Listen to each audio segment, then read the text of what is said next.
What do you mean, hideous? Applejack asked, noticing it was herself she was talking to. Look at it, can't you see? Don't be calling my mane hideous now. Your mane? Now hush, you two, Twilight interrupted. Rarity, we somehow switched bodies. I'm Twilight, she's AJ, and she's Pinkie Pie, Twilight said while gesturing towards the ponies. Switch bodies? Rarity asked. How did this happen? It must have been Trixie's doing, Twilight suggested. We should wake the other girls and figure out who's who. The three nodded. Spike, make a note of who is who, so we don't have to get confused later on. Yes, ma'am, Spike said. Twilight looked up the body of Pinkie Pie and asked who it was. She answered Fluttershy. Twilight proceeded to walk over to the body of Rarity and asked who she was. Ignoring the questions coming from Fluttershy, she said she was Rainbow Dash. Then Twilight explained the situation to all the ponies. All right, Spike, let's see that list to make sure every pony knows who every pony is. The chart read, Pony switching chart.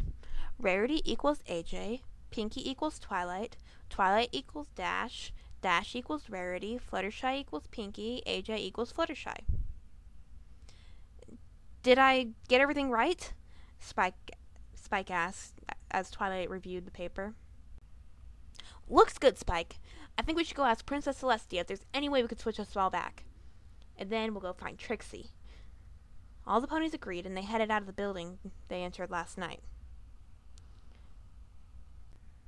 Trixie entered the dark ruins cautiously because the Timberwolves are one thing she feared might go wrong. Now where's that timber altar I need to find? Trixie asked herself. The mare wandered around the ruins for a bit and came across the timber altar. She placed what looked like a simple brush wood upon the altar and revealed the scroll from within her cape. She opened the parchment and recited what was written on it. She noticed the brushwood begin to shake. It's actually working, Trixie thought to herself. Well, of course it works. I am the great and powerful Trixie. She let out a sly grin and continued reciting what was written on the scroll. The wind around her began to blow, and hard on her body, and she was forced against the nearby pillar. I have to finish this, Trixie continued, with a powerful shout. She said the final words. Once the final words passed her lips, she was forced to the ground because of the power around her and nearly passed out. The power around the ruins subsided, and Trixie forced herself up until another powerful force pushed her back down. She felt something splintery in her hair and smiled. The 6 mares approached the hall door leading towards the throne room. What will Celestia think of me, falling for such a stupid trick? I'm not going to be able to be her protege after this. The guards recognized Twilight, who was actually Pinkie Pie, walking towards them and opened the tall and heavy doors. Welcome, girls. How unexpected. Did you learn anything new about friendship? The princess asked. Well, actually, we seem to have a problem, Twilight said. Yes, Rainbow Dash. Yeah, the thing is, I'm Twilight. Excuse me? Well, we all received this letter from an old friend asking us to go to some dinner party. Turns out that old friend was Trixie, and she somehow switched our minds, Twilight admitted, expecting a scolding from her dim-wittedness.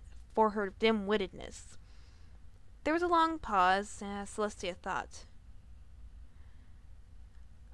Okay. You have to tell me every detail you remember from last night. What was she saying? What was the environment you were in? How did you feel as the spell was going on? I can't remember much, but she seemed to knock everyone out but me. She said something about translating a scroll. Also, the ground had these elaborate symbols that glowed when she casted the spell. Celestia thought for a moment. This sounds like an arcanic spell, and if that's so, unfortunately, I would not be able to help you. These scrolls are one of a kind, and it is simply impossible to copy one. You need to find Trixie as soon as possible and make her tell you how to reverse it. Or bring her to me and I'll get it out of her. She also said something about these Timberwolves, but I thought those were extinct, Twilight said questioningly. That can't be right, Celestia stammered. But if she was capable of achieving this, then she might have been able to break my imprisonment spell. What do you mean? I imprisoned the Timberwolves in the ruins just after Ponyville was settled, the princess explained. They were very powerful, and if Trixie releases them, then we might have a much bigger problem than you girls. Trixie looked up at the beast on top of her, and then at the beast circling her. I did it! I actually released the Timberwolves! Trixie thought with a grin. Why are you smiling? The beast yelled. I am Alpha, the leader of this pack, and I demand you tell me why you were smiling. If you would so kindly get off me, Trixie will explain, Trixie said. The beast pushed off Trixie, knocking the wind out of her. I was smiling because I freed you from imprisonment. Why did you do such a thing, little pony? Alpha questioned. I figured you would owe a favor to any pony who freed you, and Trixie was thinking, what's stopping me from eating you right now? Alpha interrupted. Oh, well, I guess nothing. But you are in my debt, and I thought you would honor that debt. And what do you want from us to fulfill the debt? Alpha asked teasingly. I want you to go to Ponyville and cause a little chaos. Then I come and defeat you, so I can gain the respect I deserve. Then you guys can go on your merry way. Ponyville, Alpha said with a disgusted look. What is stopping us from completely obliterating the place? We do need to get our revenge from them imprisoning us. Oh, no. That simply will not do. Besides, it wasn't Ponyville that imprisoned you. It was Princess Celestia, Trixie explained. The pony is right, yelled one of the lesser wolves, and the others began to agree. Trixie smiled. Now, do we have a deal? After we do our little show, you can go straight to Canterlot. Alpha thought for a moment, then with a quiet grunt, muttered, Deal. The 6 friends gathered around a large open field to practice their newfound skills. The hardest part of this training is going to be teaching the Pegasus how to fly and the unicorn's magic, stated Twilight as she was thinking about how to approach the feat of flying.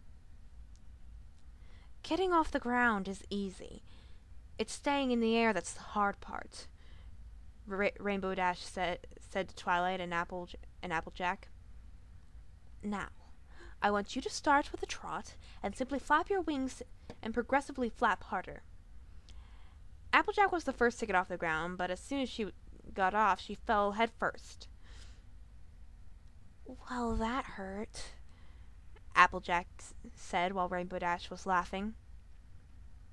Twilight got off the ground and flew high. That's it, Twilight, Rainbow Dash shouted. Now you just have to stay stable in the air. I'm flying! I'm really flying! Twilight shouted with excitement. Now try landing, Rainbow said as Applejack flew off again. Land? Twilight nervously asked as she descended in the air. No, slow down, Twilight! Rainbow shouted as Twilight hit the ground and skidded across, pulling up grass and dirt. Well, I guess that's one thing we have to work on, Rainbow Dash said mockingly. Twilight brushed herself off and said, Well, that's enough flying for now. Rarity, let's teach Pinkie and Rainbow about magic. Finally! I've always wanted to do fun things with magic, Pinkie exclaimed. Magic is for eggheads, Rarity scoffed. Well, there's no other choice. You're going to have to deal with it, Twilight said. The rest of us have to train with each other's abilities, so do you. Now, I want you to pick up those rocks with your magic. First, you have to focus on the rock, and then pick it up. That simple? Rainbow questioned. Rainbow focused on the rock and noticed a blue aura around it and smirked. This magic stuff is too easy. Rainbow then tried to levitate the rock up, but instead of lifting the rock, it simply bursted into dust. Focus, Rainbow. It takes a lot of mental strength to correctly use magic, Twilight lectured. Pinkie then attempted to lift the rock. She was able to get her purple aura around the rock, but was unable to lift it. I know, Pinkie said as she squeezed her eyes shut and focused. Balloons appeared above the rock, and it lifted the rock up. Pinkie squealed in excitement and hopped around on the ground. Not what I expected, but I guess it works, Twilight said confused. We should definitely teach Fluttershy and Rarity the proper way to buck and maneuver, suggested Applejack. Applejack brought them over to the apple tree and told them to get as many apples down with one buck as they could. I will not subject myself to that brute behavior, Rarity said. Now, Rarity, you have to be able to use Applejack's great strength if you want to be able to get your own body back, Twilight said. All right, fine. Rarity walked towards the tree and bucked. 10 apples fell. Good job for your first try. But you have my strength. You should be able to get that whole tree, Applejack said. Now give Fluttershy a shot. But what if there's a squirrel in there? Fluttershy pleaded. Applejack simply stared at her. Okay, I'll do it. Fluttershy walked towards the tree and gave it a tap. Oh, looks like it won't fall. Fluttershy. Fluttershy let out a squeak and then went back to the tree. She bucked it strong and 8 apples fell. There, happy? Yes, Fluttershy, Applejack said. Throughout the rest of the day, each pony practiced her new abilities, and it was about time for a break. Twilight thought it would be a good idea to tell the princess about the progress. Twilight found Spike, since she can only write with magic, and wrote, Dear Princess Celestia, Applejack and I are now able to fly pretty well, but I still cannot reach the speed of Rainbow Dash. Rainbow learned some basic magic, but she doesn't seem to have a grasp on the concept of concentration, and Pinkie Pie is surprisingly good with her magic. Weird, but good. Fluttershy doesn't like to use much of her strength, but she's surprisingly agile on her feet. Rarity is still working on getting her true strength of Applejack's body, but is making progress. Your faithful student, Twilight Sparkle. Spike sent the letter to Princess and within minutes received one back and read it out loud.